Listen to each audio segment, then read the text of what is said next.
Hey, welcome back to the channel. My name is Eric, and today we're going to talk about diagnosing a PTO clutch failure or system failure, or it could be any number of things, right? So, people have asked me in the past, how do you know if your PTO clutch is bad? And that's pretty simple.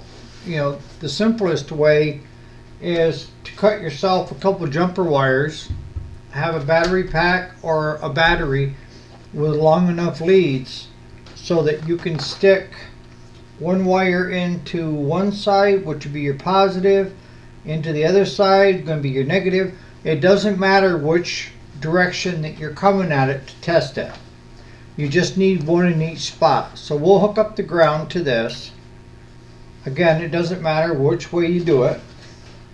But when I energize this by giving it juice, this electromagnetic clutch should click.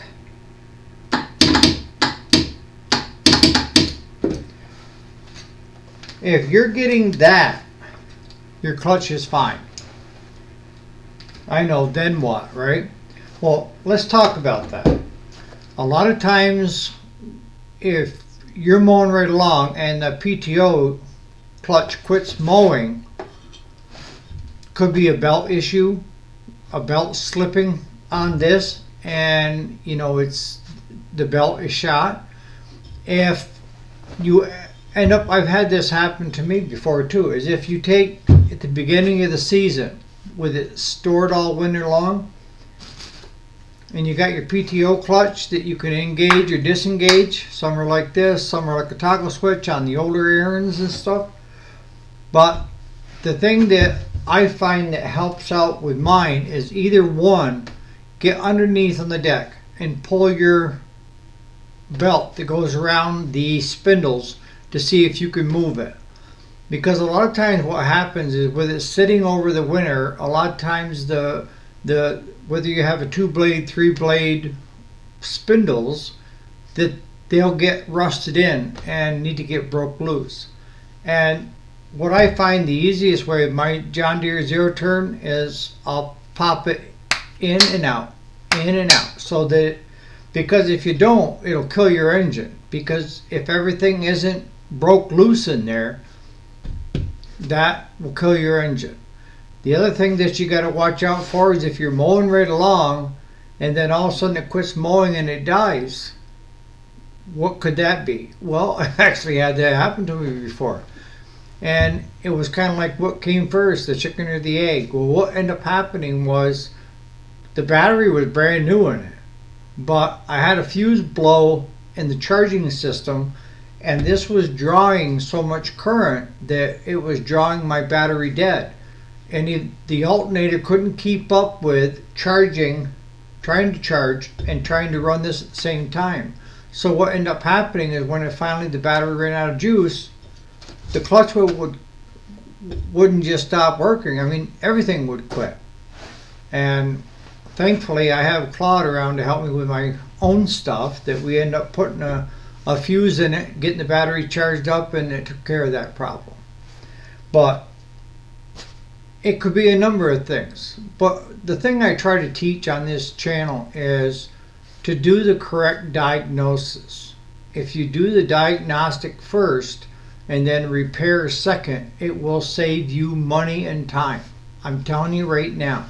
And frustration, and hair pulling, and saying cuss words that you shouldn't be saying, right? Especially in front of the kids. Alright, so what could be the other issues that are going on? Well, your PTO switch can be going bad. They do go bad, guys. I sell a lot of these. I mean, I used to sell a lot of these, and I started on my eBay, Amazon, Walmart, and Sears stores. I started putting a blib right in it to anybody that took the time to not just look at the pictures and the price, to look at the description. And I told them the same thing I'm telling you right now, is if you unplug this pigtail, you don't have to undo the clutch from underneath the mower. Just find the pigtail, unplug it, and run a ground and a positive, and if that clicks, then you know it's not that. Don't order this because it's not your problem. Because I'll tell you, I've had a lot of people come to me after the fact and say, you know, that's a brand new clutch on there. I don't understand it. Where's your old clutch? Well, I threw it away. Well, why did you throw it away? Because that would probably be perfectly fine too. You know, you can start throwing parts at things and have it get really expensive. These clutches aren't cheap. They've come down in value. I mean, there's a few of them out there in the $80 to $100 range, but I can remember some of them that we were selling in the $600 and $700 range, and that gets expensive, especially if you don't need to do it. So what can be the culprits within the system? Well, if you have a safety switch that is malfunctioning, you know, if your seat switch isn't working, it will allow you to start it if your brake is depressed, holding that safety switch, right? But it will not allow it to engage. It won't. And actually, it'll try to shut the machine off at the same time too on some of the models. The other models, you won't even get a click. Nothing will happen. It just like it's dead. So what I try to teach is diagnostic, right? So you're going to have to start eliminating in the system what is causing the problem. And I would start with the PTO switch. It's probably one of the cheapest. You could have issues with battery voltage being low, of where it's not enough to run it, and you could actually burn a clutch up that way. You know, these suckers get hot to the touch when they're working out in that heat and everything. But if you have low voltage coming from the battery, you could actually ruin a PTO clutch.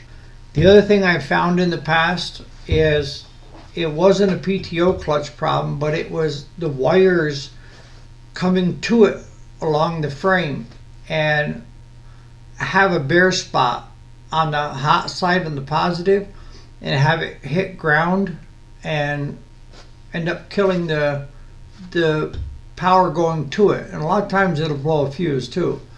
But that's very possible that whip from this back could be grounding out on the frame. And the other thing I've seen is where you'll get one of these to ground out.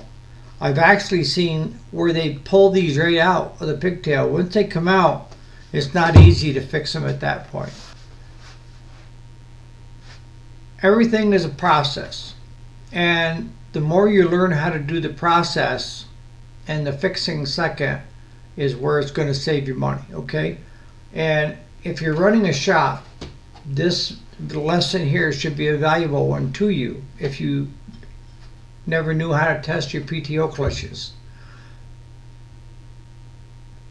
There's a way to test just about every system there is on that machine. You know, you start getting into wiring issues and trying to figure out where you're going wrong, this is going to be your best friend, and that's just a tester. If you want to test positive, throw this on the negative and then just start checking the positive to see if you've got power. If you want to check the negative side of things, put this onto the positive on the battery and then start henpecking your way through that way, okay? Now, key switches can also go bad, but the things that I would look at before I started spending a lot of money on my own piece of machinery or on a customer's is I would do the stuff that I know how to do to eliminate. First step should be that right there. You know, whether you use a jump pack or a battery. You know, just two pieces of wire, stick them into doesn't matter what direction you're going, and see if that clicks. If that clicks, then it's engaging and disengaging, so your clutch is good. That's the most expensive part in that system anyways. So then we can go to the PTO switch. Is the PTO switch bad? And that's where it's handy here at the shop because I carry all the switches. So if we're unsure of whether this switch is bad or not, we keep also with the ones that go up in the boneyard, anything that's got a good PTO switch and other good parts, electrical, we'll throw into a box. So if we need to test one to see, okay, does that make a difference for me? You know, that saves having to buy stuff if you pull them from your boneyard before you scrap them. Key switches.